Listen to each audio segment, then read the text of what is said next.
بسم اللہ الرحمن الرحیم۔ پچھلے آیات میں ہم موسیٰ علیہ السلام اور فرعون کا ذکر کر رہے تھے، اور یہاں پر اللہ ہمیں بتاتے ہیں کہ جب فرعون کی قوم کے اوپر عذاب آیا اور بنی اسرائیل کو آزادی مل گئی، تو اللہ ہمیں بتاتے ہیں آیت 137 میں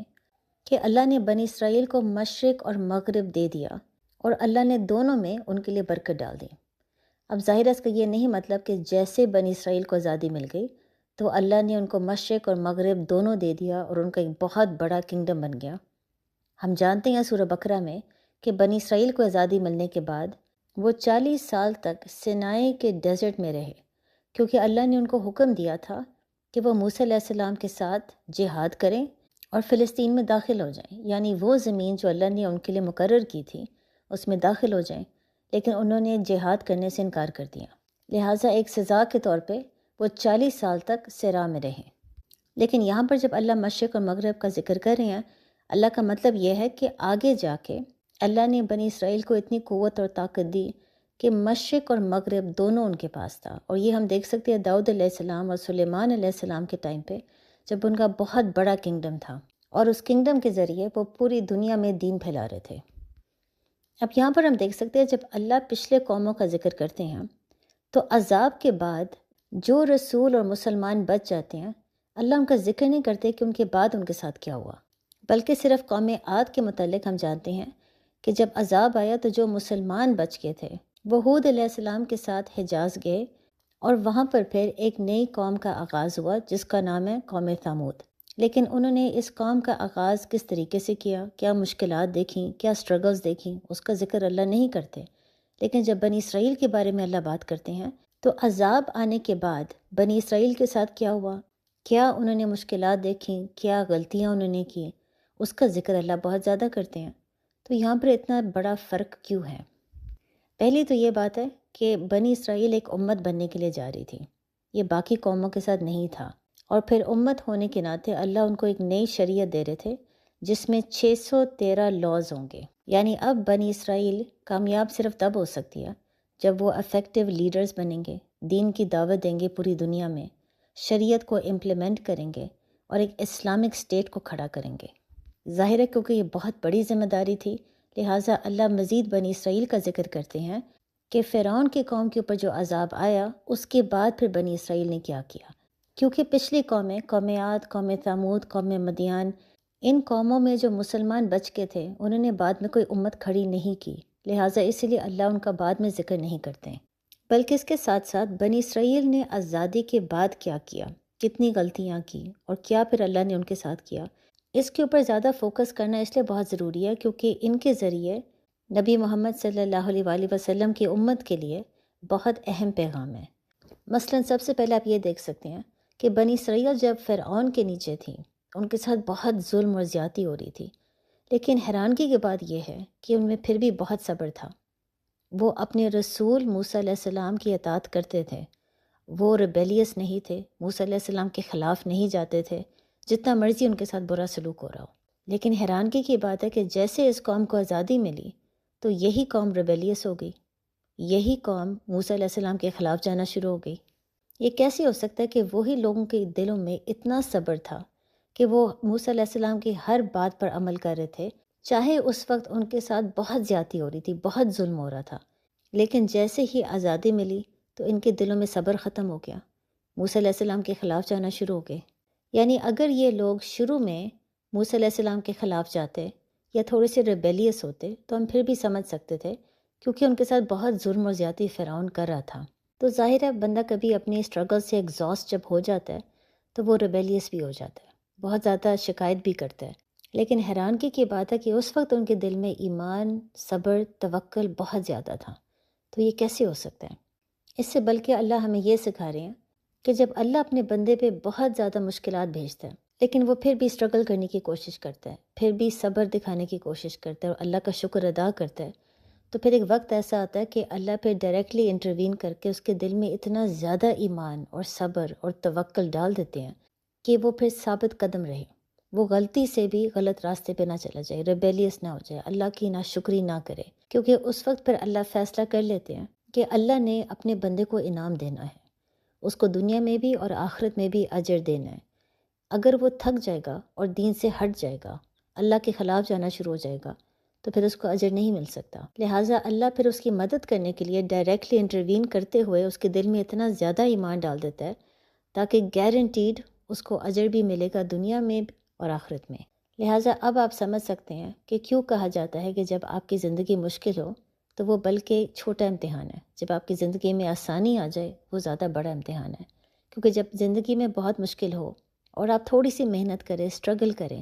تو اللہ پھر ڈائریکٹلی انٹروین کرتے ہوئے آپ کے دل میں اتنا ایمان اور صبر ڈال دیتے ہیں تاکہ آپ ہمت نہ ہاریں، آپ ثابت قدم رہیں۔ لیکن جب زندگی میں بہت آسانی آ جائے وہ زیادہ بڑی آزمائش ہے، کیونکہ اس وقت اگر آپ تھوڑی دیر کے لیے دین سے ہٹ کے ریبیلیس ہو گئے تو پھر کوئی ایکسکیوز نہیں ہے۔ اللہ پھر اس وقت ڈائریکٹلی انٹروین کرتے ہوئے آپ کے دل میں ایمان نہیں ڈالے گا، بلکہ آپ کی اکاؤنٹیبلٹی اس وقت زیادہ ہوگی۔ اس لیے ہم کہتے ہیں کہ آسانی زیادہ مشکل ٹیسٹ ہے، اور بلکہ اس کی وجہ سے ہم یہ بھی اب سمجھ سکتے ہیں کہ جب ہم دنیا میں دیکھتے ہیں ایسے مسلمان جن کے ساتھ بہت ظلم اور زیادتی ہو رہی ہے، دنیا دیکھ رہی ہے کہ ان کے ساتھ کیا ہو رہا ہے، لیکن حیرانگی کی بات ہے ان کے دل میں اتنا زیادہ ایمان ہوتا ہے کہ وہ ہلکا سا بھی ریبیلیس نہیں ہوتے، اللہ کے خلاف نہیں جاتے، اسلام کے خلاف نہیں جاتے، اپنے جہاد اور اپنے سٹرگلز میں ایگزاسٹ نہیں ہوتے۔ اس وقت ہمیں یہ سمجھ نہیں آتی کہ ان کے دل میں اتنا ایمان کہاں سے آ رہا ہے۔ اس وقت اللہ ان کے ساتھ وہی کر رہا ہے جو اللہ نے بنی اسرائیل کے ساتھ کیا تھا جب فرعون بنی اسرائیل پر بہت زیادہ ظلم کر رہا تھا۔ لہٰذا آپ یہاں پر اللہ کی محبت دیکھ سکتے ہیں کہ جو انسان اللہ کی راہ میں بہت جہاد کرنے کی کوشش کرتا ہے لیکن اس کی مشکلات برداشت سے باہر ہیں، اللہ پھر اس کی مدد ضرور کرتا ہے، اس کے دل کو ٹوٹنے سے بچا لیتا ہے، کیونکہ اللہ پھر چاہتے ہیں کہ اس بندے کو دنیا میں بھی اور آخرت میں اجر ملے۔ اب اس کے بعد قصے میں اللہ ہمیں بتاتے ہیں کہ جب بنی اسرائیل کو آزادی مل گئی اور انہوں نے فرقان دیکھا، ایک ایسا فرقان جس میں ان کے دل میں ذرا سا بھی شک نہ رہا، انہوں نے اللہ کی قوت اور طاقت کو بھی دیکھ لیا، تو جب وہ صراع میں جا رہے تھے انہوں نے کچھ لوگوں کو دیکھا جو بتوں کی پوجا کر رہے ہیں، اور ساتھ ہی موسیٰ علیہ السلام سے انہوں نے کہا کہ ہمارے لیے بھی ایک بت بنا لیں تاکہ ہم اس بت کے ذریعے اللہ کی عبادت کر سکیں۔ اب ظاہر ہے موسیٰ علیہ السلام نے فوراً ان کو ڈانٹا اس بات پہ، لیکن حیرانگی کی بات ہے کہ جو قوم فرعون کے نیچے تھی 400 سال تک، اس قوم نے 400 سال میں کبھی بھی بتوں کی پوجا نہیں کی، ہمیشہ توحید پر رہے، چاہے فرعون کی پوری قوم بتوں کی پوجا کرتے تھے، لیکن بنی اسرائیل اس وقت توحید پر رہے۔ تو 400 سال تک جب انہوں نے اپنے آپ کو بتوں کی پوجا سے بچا کے رکھا، تو جیسی آزادی ملی انہوں نے سب سے پہلے ایک بت مانگ لیا، صرف اس لیے کیونکہ انہوں نے چند لوگوں کو دیکھا جو بت کی پوجا کریں۔ اس سے بلکہ اللہ ہمیں بتا رہے ہیں کہ مشکلات، ٹیسٹ اور ہارڈشپس کے کیا فائدے ہیں۔ جب انسان کی زندگی میں بہت سی مشکلات ہوں تو وہ خود بخود توحید پر رہتا ہے، اس کے پاس وقت ہی نہیں ہوتا کہ وہ کسی اور چیز کے بارے میں سوچے، وہ اتنا زیادہ دن رات اللہ کی عبادت کر رہا ہوتا ہے، اللہ سے مانگ رہا ہوتا ہے کہ اس وقت اس کو ذرا سا بھی خیال نہیں آتا کہ وہ شرک کی طرف چلا جائے، کسی بت کی پوجا کرنا شروع کر دے، بلکہ اس وقت وہ کوئی بھی غلط کام کرنے سے بہت زیادہ گھبراتا ہے، کیونکہ وہ اللہ کی مدد کے لیے ڈیسپریٹ ہوتا ہے، اللہ کو وہ ناراض نہیں کرنا چاہتا۔ لیکن جب آپ کی زندگی میں آسانی آ جائے تو اس وقت پھر انسان کے پاس وقت بہت ہوتا ہے، انسان کے پاس فری ٹائم بہت ہوتا ہے، اور وہ پھر شیطان اس چیز کا فائدہ اٹھاتا ہے۔ شیطان پھر غلط قسم کے وسوسے دیتا ہے، غلط قسم کی خواہشات اور ڈیزائرز ہمارے اندر ڈالتا ہے، اور پھر جب ہم ان چیزوں کے بارے میں بہت زیادہ سوچتے ہیں اور پھر ان چیزوں کے پیچھے بھاگتے ہیں تو پھر اس وقت ہم اپنی زندگی کا مقصد بھول جاتے ہیں، ہم غلط چیزیں اللہ سے مانگتے ہیں، اور جب اللہ پھر ہمیں نہیں دیتا کیونکہ وہ چیزیں غلط ہیں، پھر ہم اللہ سے ناراض ہو جاتے ہیں، ہم بھول جاتے ہیں کہ ہم نے اس سے پہلے کتنی مشکلات دیکھی، اللہ نے ہماری کس حد تک مدد کی، ہم نے کتنے معجزات دیکھیں، ہم بھول جاتے ہیں کہ اللہ کی ایکسپیکٹیشن ہم سے کیا ہے۔ بلکہ کیا یہی چیز آدم علیہ السلام اور ان کی بیوی کے ساتھ نہیں ہوا تھا جب وہ جنت میں تھے؟ کیونکہ بہت آرام تھا، آزمائش اور مشکلات تھی ہی نہیں، اس لیے آدم علیہ السلام اور ان کی بیوی آہستہ آہستہ درخت کے پاس چلے گئے، اللہ کے حکم کو بھول گئے، اور یہی بنی اسرائیل کے ساتھ ہوا۔ اس سے ہم سمجھ سکتے ہیں کہ زندگی میں بار بار مشکلات آنا ایک بہت بڑی بلیسنگ ہے۔ بلکہ اس کے ساتھ ساتھ ہم یہ بھی سمجھ سکتے ہیں کہ اگر ایک انسان فرقان کو دیکھ لے، اس کے دل میں ذرا سا بھی شک نہ رہے، اس کا یہ نہیں مطلب کہ اب شیطان کے وسوسے اس کے اوپر کام نہیں کریں گے، اس کا یہ نہیں مطلب کہ اب وہ ہمیشہ سیدھے راستے پر رہے گا۔ بنی اسرائیل نے بھی فرقان دیکھا، لیکن فرقان دیکھنے کے فوراً بعد اپنے ہی رسول سے ایک بت مانگ لیا۔ یعنی اس سے ہم یہ سبق سیکھ سکتے ہیں کہ چاہے آپ فرقان دیکھ لو، آپ کی زندگی میں معجزات آ جائیں، آپ نے پھر بھی ہمیشہ اپنے اوپر چیک رکھنا ہے، شیطان کے وسوسوں کو کبھی بھی انڈر اسٹیمیٹ نہ کریں، اور اس کے ساتھ یہ بھی سمجھ لیں کہ اگر آپ اپنی زندگی میں فرقان دیکھتے ہیں تو پھر اس فرقان کو دیکھنے کے بعد اگر آپ دین سے ہٹ جاتے ہیں تو اس کی اکاؤنٹیبلٹی بہت زیادہ ہوتی ہے۔ لہٰذا اگر آپ کی زندگی میں اللہ بہت سے معجزات بھیجتا ہے، آپ کی بار بار اللہ مدد کرتا ہے، تو یہ سب کچھ ہونے کے باوجود اگر آپ پھر بھی دین کے راستے سے ہٹ جاتے ہیں، شرک کی طرف چلے جاتے ہیں، ناشکری کی طرف جاتے ہیں، تو آپ کی اکاؤنٹیبلٹی پھر زیادہ ہوگی۔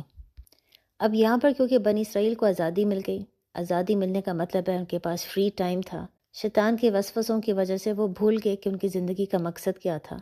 موسیٰ علیہ السلام نے ان کو دوبارہ یاد کروایا کہ توحید کیا ہے، اللہ کی قوت اور طاقت کیا ہے، ان کو دوبارہ سے یاد کروایا کہ یہ وہی خدا ہے جس نے ابھی ابھی ان کو فرعون کی قوم سے بچا لیا۔ لہٰذا موسیٰ علیہ السلام اپنے ہی قوم کے لیے اللہ کے سوا کسی اور خدا یا کوئی بت کو کیوں سلیکٹ کرے گا، جب اللہ واضح کر چکا ہے کہ تمام قوت اور طاقت اللہ کے پاس ہے۔ جب اسی خدا نے بنی اسرائیل کو آزادی دے دی اور ان کی زندگی میں برکت ڈال دیا، اور اس کے علاوہ ان کو تمام جہان میں فضیلت بخش دی،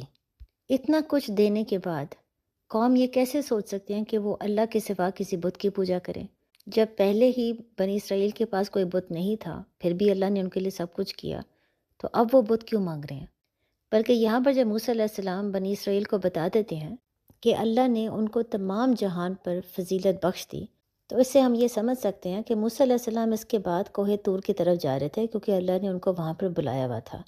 موسیٰ علیہ السلام پہلے سے جانتے تھے کہ کوہ طور پہ ان کا سٹیٹس بڑھنے والا ہے، وہ پہلے سے جانتے تھے کہ بنی اسرائیل ایک قوم سے امت بننے والی ہے، کیونکہ ظاہر ہے موسیٰ علیہ السلام جانتے تھے کہ پچھلے قوموں کے اوپر بھی عذاب آیا تھا، لہٰذا اب فرعون کی قوم کے اوپر عذاب آ گیا ہے تو یہ کوئی نئی چیز نہیں ہے، اللہ نے پچھلے قوموں کے ساتھ بھی بالکل یہی کیا تھا۔ لیکن اب فرعون کی قوم کو غرق کرنے کے بعد جب اللہ موسیٰ علیہ السلام کو کوہ طور پر بلا رہے ہیں،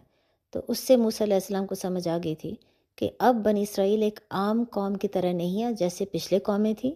اب بنی اسرائیل قوم سے امت بننے والی ہیں۔ بلکہ یہاں پر آپ یہ بھی سمجھ لیں کہ جب موسیٰ علیہ السلام بنی اسرائیل کو بتاتے ہیں کہ تمام جہان پر ان کو فضیلت دی، تو اس میں سارے انسان اور جنات بھی شامل ہیں، یعنی امت ہونے کے ناطے بنی اسرائیل لیڈرز بننے والے تھے، اور ان کا کام ہوگا دین کو سمجھنا اور دین کو پھیلانا انسان کے لیے اور جنات کے لیے بھی۔ یعنی آپ اس سے اندازہ لگا سکتے ہیں کہ بنی اسرائیل کو کتنا بڑا سٹیٹس ابھی ملنے والا تھا۔ لہٰذا جب ایسی قوم جس کو اللہ نے اس حد تک فضیلت دی، جب وہ موسیٰ علیہ السلام سے ایک بت مانگ رہے ہیں، تو آپ سوچ سکتے ہیں کہ اس وقت موسیٰ علیہ السلام کی کیا کیفیت تھی، ان کی فرسٹریشن کا لیول کیا تھا۔ اب اس کے بعد جب موسیٰ علیہ السلام نے اپنی قوم کو ڈانٹا تو وہ کوہ طور پر جانے کے لیے اتنے زیادہ ایکسائٹڈ تھے، کیونکہ وہ جانتے تھے اللہ نے ان کو کوہ طور پر بلایا ہوا ہے،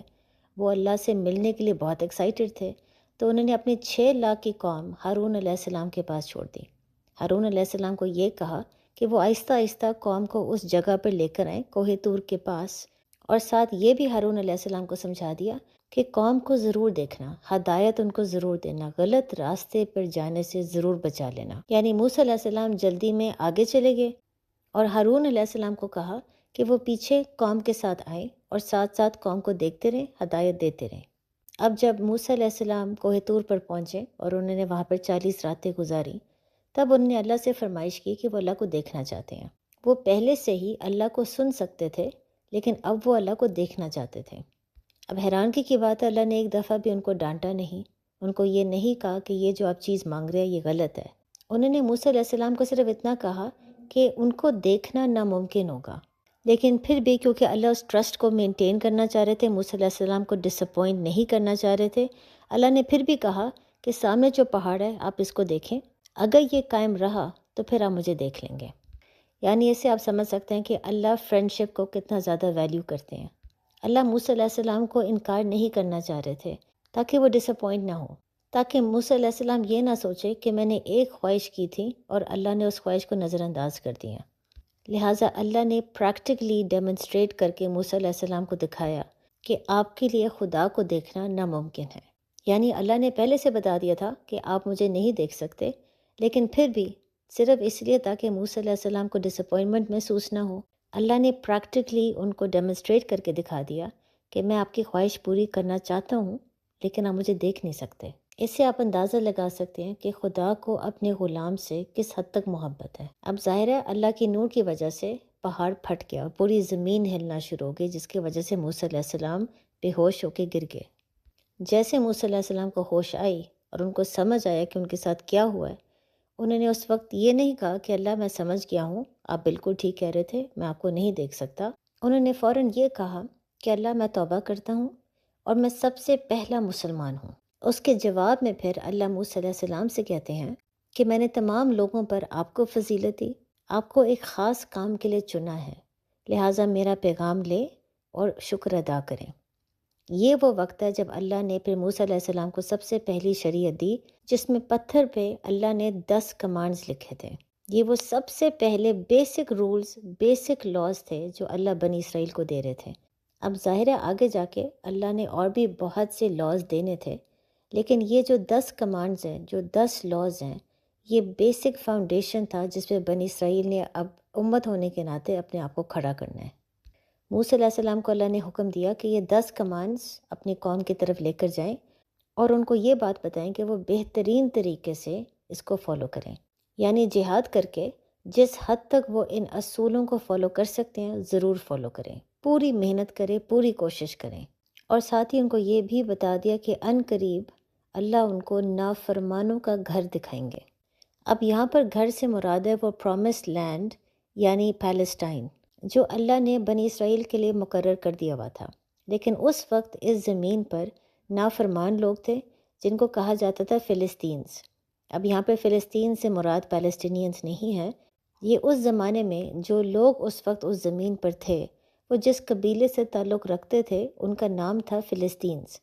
لہٰذا یہ بہت نافرمان لوگ تھے، بہت برے لوگ تھے، اور اللہ بنی اسرائیل سے وعدہ کر رہے تھے کہ ان قریب یہ پرومس لینڈ، یہ زمین اللہ بنی اسرائیل کو دے دے گا۔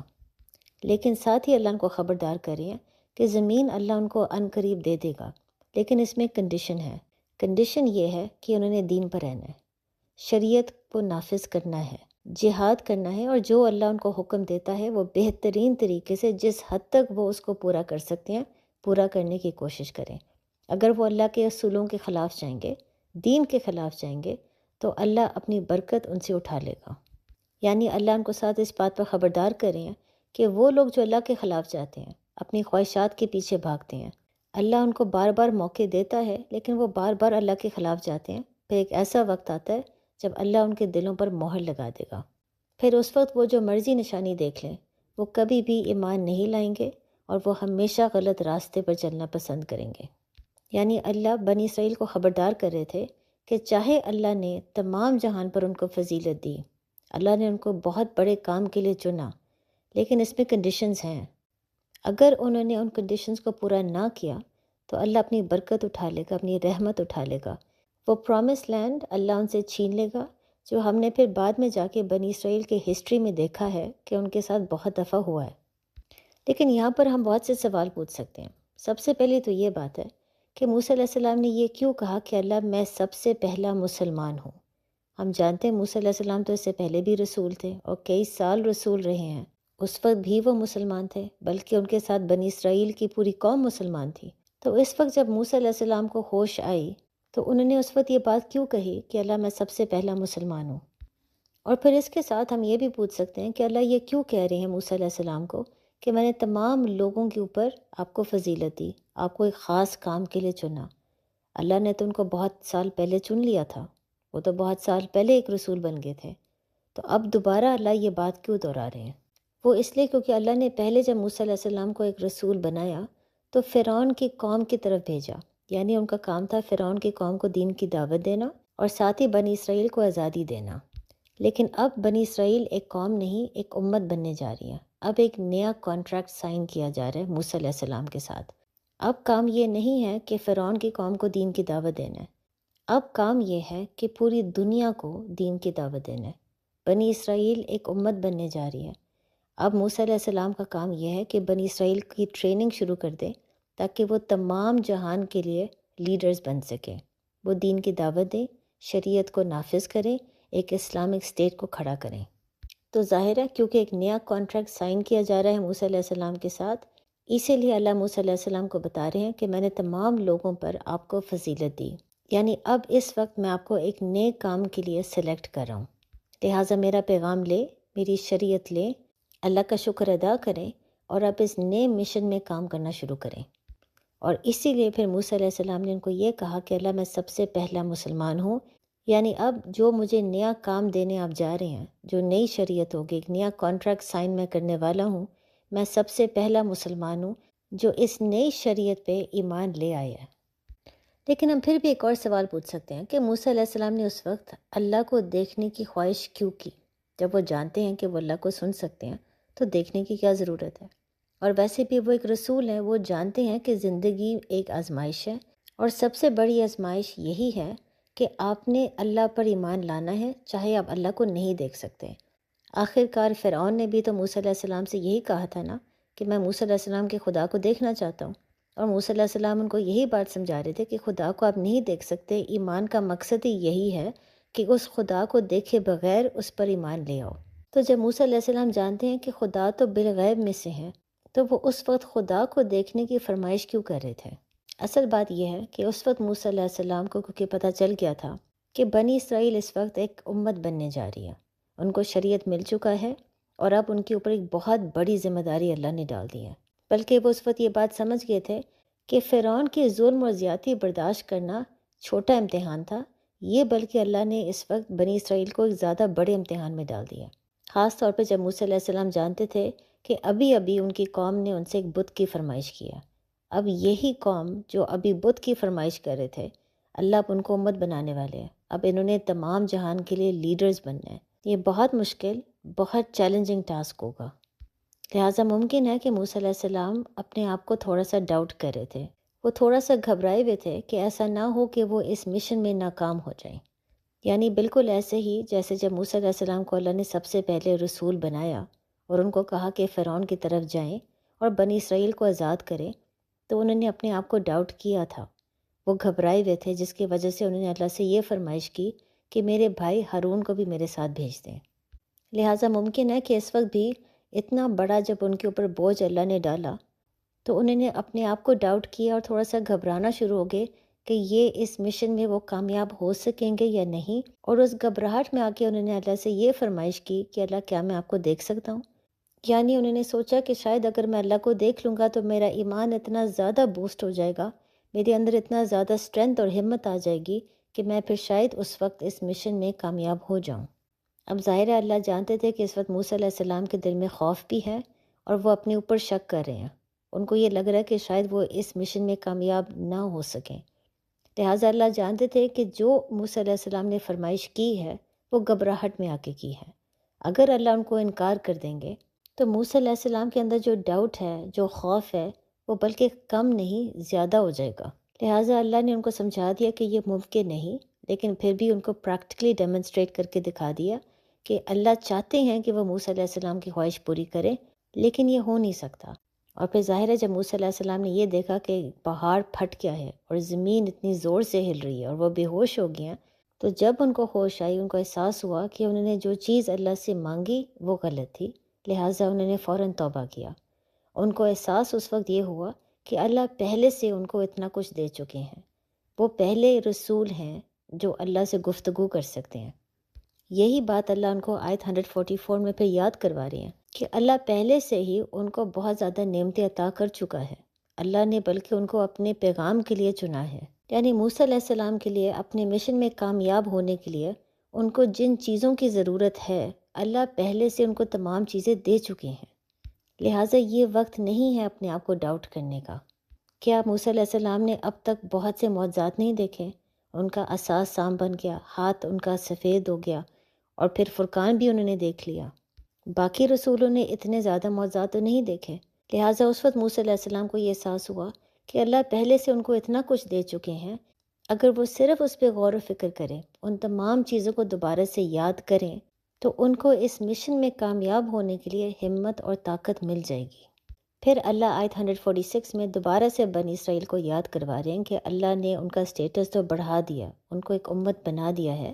اور ان کو ایک پرومس لینڈ بھی دے دیا ہے جس میں وہ ایک اسلامک اسٹیٹ کو کھڑا کر سکتے ہیں، لیکن یہ سب کچھ دینے کا مطلب یہ نہیں ہے کہ بنی اسرائیل لازماً دنیا میں اور آخرت میں کامیاب ہوگی۔ اللہ ان کو ایک بہت بڑی ذمہ داری دے رہے تھے، لیکن کامیابی کی کوئی گارنٹی نہیں تھی۔ کامیابی ان کے بیہیویئر پہ ڈپینڈ کرتا ہے۔ لہٰذا اللہ ان کو دوبارہ خبردار کر رہے ہیں کہ جو انسان غرور کی طرف چلا جاتا ہے، اللہ پھر اس سے اپنی نعمتیں واپس لے لیتا ہے۔ لہٰذا اب اگر بنی اسرائیل غرور کی طرف چلے گئے، اپنے آپ کو بہت بڑی چیز سمجھنا شروع ہو گئے، تو اللہ تمام نعمتیں ان سے چھین لے گا، یہ پرومس لینڈ بھی ان سے چھین لے گا، اور جو خاص ان کو سٹیٹس دیا گیا ہے امت ہونے کے ناطے، وہ بھی اللہ ان سے چھین لے گا۔ یعنی اللہ بنی اسرائیل کو خبردار کر رہے ہیں کہ اس میں کوئی شک نہیں ہے، اللہ نے بنی اسرائیل کو تمام جہان پر فضیلت دی ہے، اللہ نے ان کا سٹیٹس بڑھا دیا، اللہ ان کو بہت سے نبی ضرور بھیجے گا، بہت سی کتابیں بھیجے گا، بہت سے مزید معجزات دکھائے گا، لیکن ساتھ ہی اللہ بنی اسرائیل کو بتا رہے ہیں کہ جتنا کچھ اللہ ان کو دے گا اتنا ہی اللہ ان کو آزمائے گا، اتنا ہی زیادہ اکاؤنٹیبلٹی ہے۔ اتنا کچھ حاصل کرنے کے بعد اگر انہوں نے اللہ کے دین کا مذاق اڑایا، اللہ کے نبیوں کے خلاف کے، تو اللہ ان کے دل پر مہر لگا دیا۔ اب یہاں پر ہم سب کے لیے غور و فکر کرنے کی ضرورت ہے۔ ان سے امت اللہ نے چھین لی اور وہ امت کا سٹیٹس اللہ نے ہمیں دے دیا۔ اب ہماری اوپر بھی ایک بہت بڑی ذمہ داری ہے، لہٰذا جب آپ کو ہدایت مل جائے، آپ کو دین کی سمجھ آ جائے، قرآن کی سمجھ آ جائے، آپ کے دل میں سکون اللہ دے دے، تو یہ سیلیبریٹ کرنے کا موقع نہیں ہے، یہ غرور میں آنے کا یا سیلف رائچس ہونے کا موقع نہیں ہے۔ یہ جان لے کہ اللہ نے اگر آپ کو یہ تحفہ دے دیا ہے تو اکاؤنٹیبلٹی بھی آپ کی اتنی ہی زیادہ ہوگی۔ اللہ نے اگر آپ کو ہدایت دے دی ہے، دین کی سمجھ دے دی ہے، تو اب آپ کے اوپر بہت بڑی ذمہ داری ہے۔ اب اگر آپ نے اللہ کے آیات کو جھٹلایا، اللہ کے حکم کو نظر انداز کیا، تو آپ دین کا مذاق اڑا رہے ہیں۔ پھر یہ یاد رکھیں کہ اکاؤنٹیبلٹی بھی اتنی زیادہ ہوگی۔ امت اب محمد صلی اللہ علیہ وآلہ وسلم کے ہونے کا مطلب یہ نہیں ہے کہ لازماً آپ آخرت میں بھی اور دنیا میں بھی کامیاب ہوں گے۔ کامیابی کی کوئی گارنٹی نہیں ہے، کامیابی آپ کے بیہیویئر پہ ڈیپینڈ کرتا ہے۔ السلام علیکم۔